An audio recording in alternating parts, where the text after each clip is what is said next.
Vampire Crawlers is a very chaotic game, and in this video I'll be giving you 10 tips that I wish I knew sooner in Vampire Crawlers, the turbo wildcard from Vampire Survivors. And this video will show you how to take down the hardest bosses in this game very easily, because there's a lot of combos here that just make things so much easier. Now I'm going to first start off with the shop upgrades, because these are some of the most impactful that you're going to experience. But the number one that you always want to upgrade as soon as possible is greed. Getting more coins means that you can get more of these, and later on having more coins means that you can deal a lot more damage. So this is our number one priority. I also think that grabbing rerolls is super important, because this game you're going to want to craft your build, so grabbing rerolls, skips, and banishes are very good as well. And the thing with skips is that you can use these pretty frequently, but banishes are good against gems that you find don't fit your build at all, and there's actually quite a few bad ones. Other upgrades, whenever you can get an additional crawler slot, this is super useful. There's some great combos with 2 crawlers that you can do very early on, which we'll touch on next. And might, increasing your damage is always a good thing. Things like increasing your mana or increasing your projectile amount are also great as well, but we always want to get our greed as well as growth up there as well. This lets you level up quicker, and this is a good thing because that means you can get experience with higher level builds and seeing how all the cards play out. And as for crawlers, there's a lot of them here. Now, certain ones are going to be stronger than others. Early game, Imelda is a fantastic choice because you're going to get 1 experience growth every time that you play a yellow card, and there's a lot of good yellow cards in this game. But in order to get the best character in the game, it's actually really easy early on. So starting from the village here, you're going to make your way through the Mad Forest, Furious Forest, and then Berserk Wood. This is where Pugnala Pravola is at. What makes Pugnala so great is that she has a really good starting deck with a 0 cost, a 1 cost, a 2 cost, and a 3 cost. You can combo this endlessly.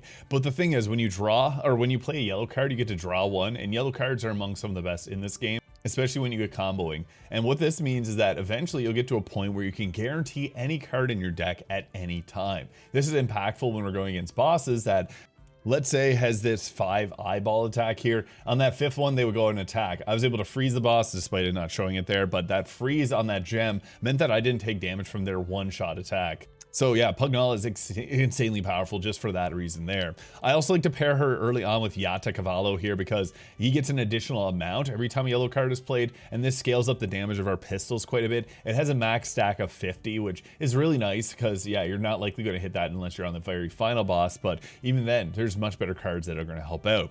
I also really like Croce. He gets 5 revival every time you play a wild card, so after 20 wild cards, you're going to get a full revive, which is super good. Pasqualina is also a good choice, increasing your hand by 1 anytime you play purple cards, and those are quite common. Like if you play Pugnala, she's got the Mana Tome, which you do need.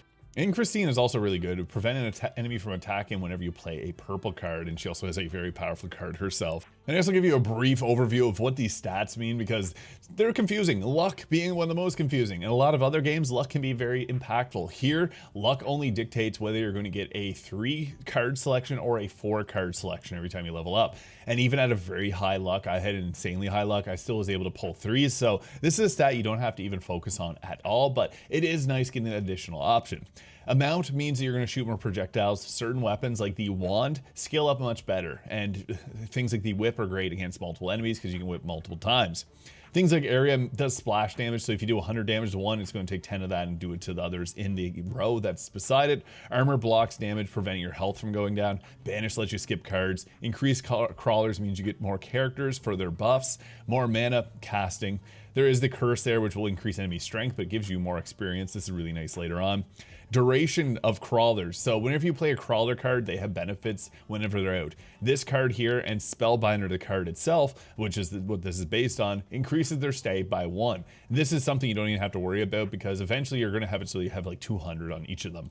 Greed gives you more coins, more XP, this levels you up. Luck, as mentioned, gives you the choice between 3 or 4 cards. Increased draw effects by 1 per rank. This is nice because this lets you get your hand a little bit bigger, which lets you get better cards.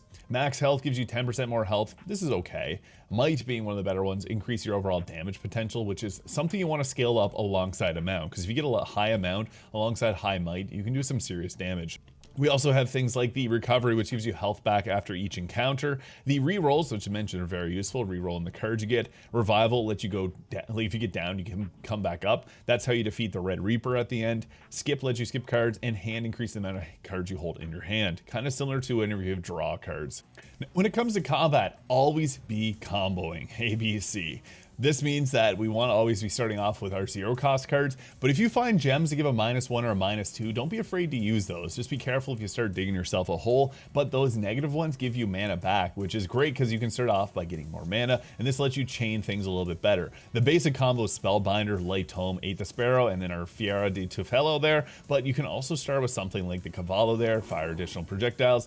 You typically want to grab the Light Tome as quickly as possible because that gives us 4 additional mana there, and then we can go into our attack there and then finish them off typically with this there. And you're going to see those red icons if it's going to finish off enemies. We were able to grab another card.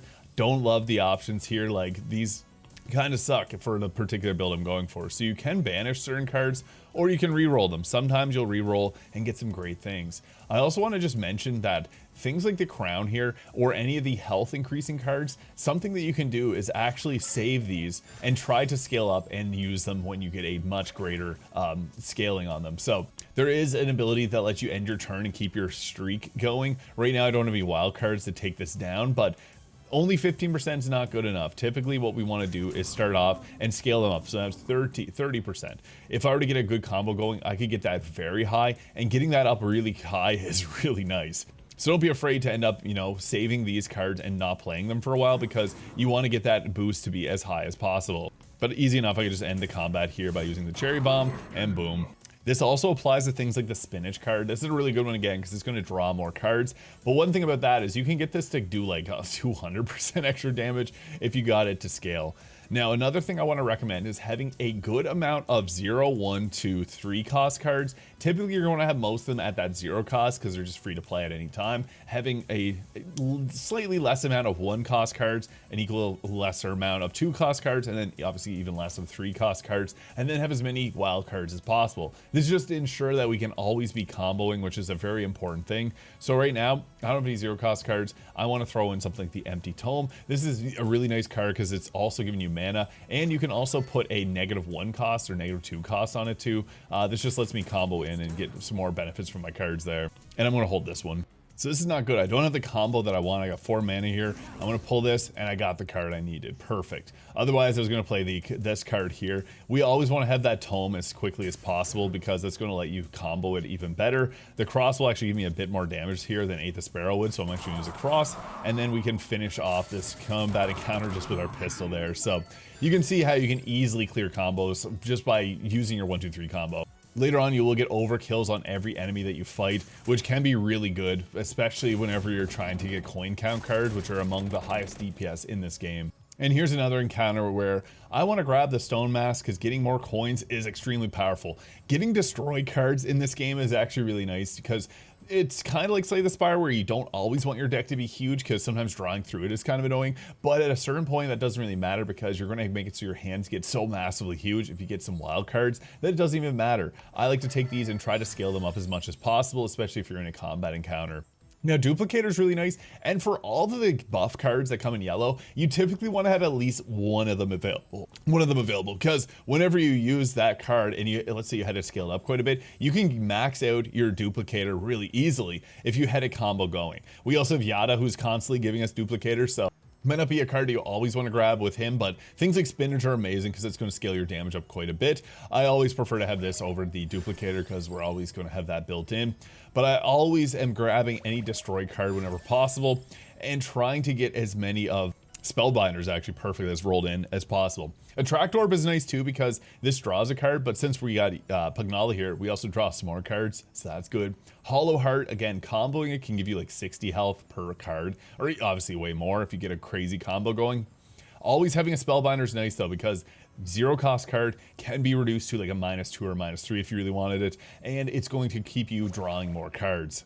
Now for gems, there are a lot of gems in this game that are very, very powerful. The might ones and any of the yellow cards as gems aren't good in my opinion. They're not terrible, like getting 10% more might is nice, but it's nothing when you can scale up a card to give you like 200% in a single play.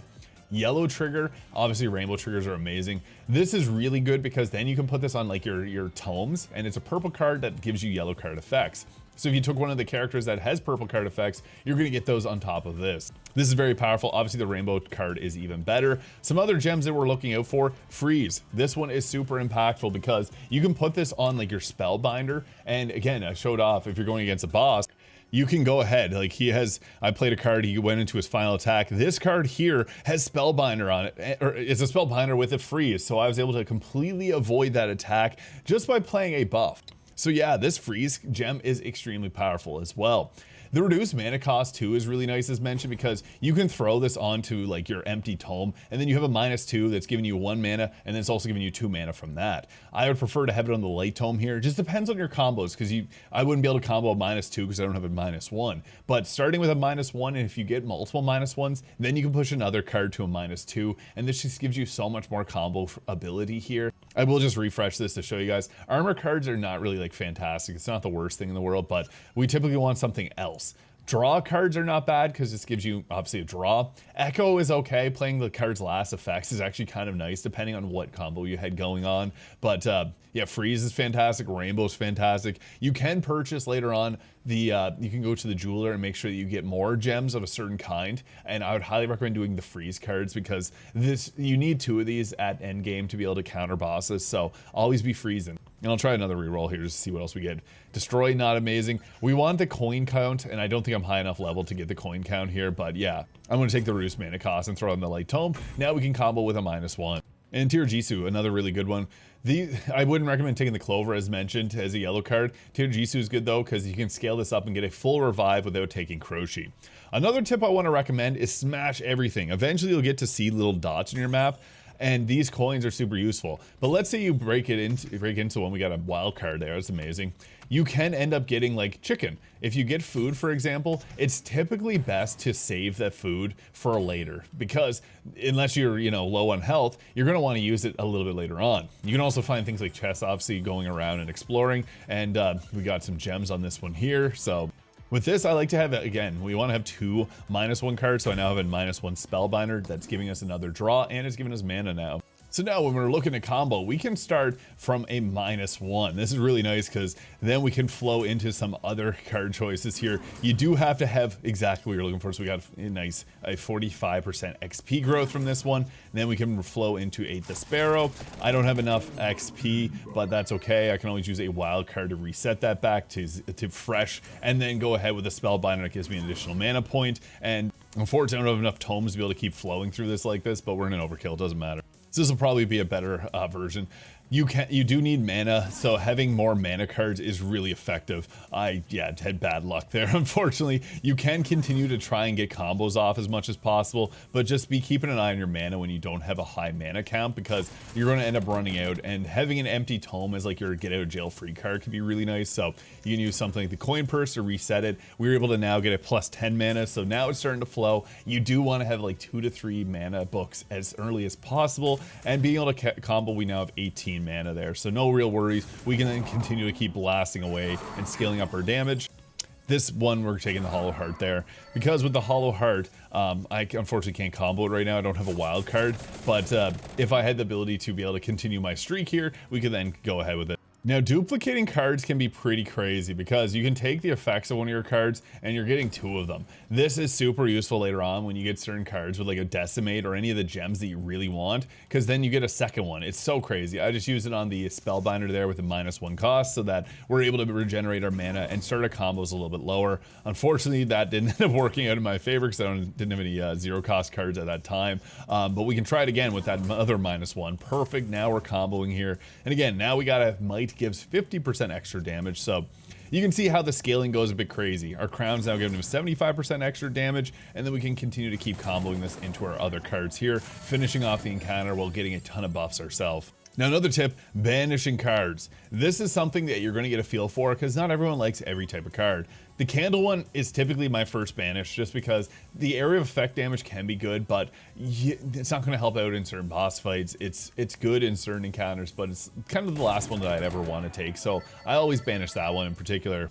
Now, Knockback and the Garlic can be good cards because these let you prevent damage, and that's what this game's about, is either killing the enemy first or preventing them from hurting you with freezes. Knockback is like a lesser version of that, and the Disarm, which is something the Garlic provides, those can be good. You can also skip, like these don't really fill my build out. Don't be afraid to also skip out on offensive cards, because sometimes having a handful of yellow cards here ends up making a bigger impact. We have a good combo here, so I'm going to use Spellbinders so I can draw a few more cards here. that was good. So I then got the spinach, and then I can combo it into our attack here to finish off that enemy. And I don't have what I need here, but I have 3 -1 cards, which is really funny because then you can just keep playing these, getting your mana back from them, and then we got even more mana, which we can then start to combo again. So that's the nice thing about having negative cost cards, is you can dig yourself out of a hole here. But I also want to recommend not to go too far with that, because if you have like a -2 card, you're digging yourself into a hole there, which is not that easy to get out of.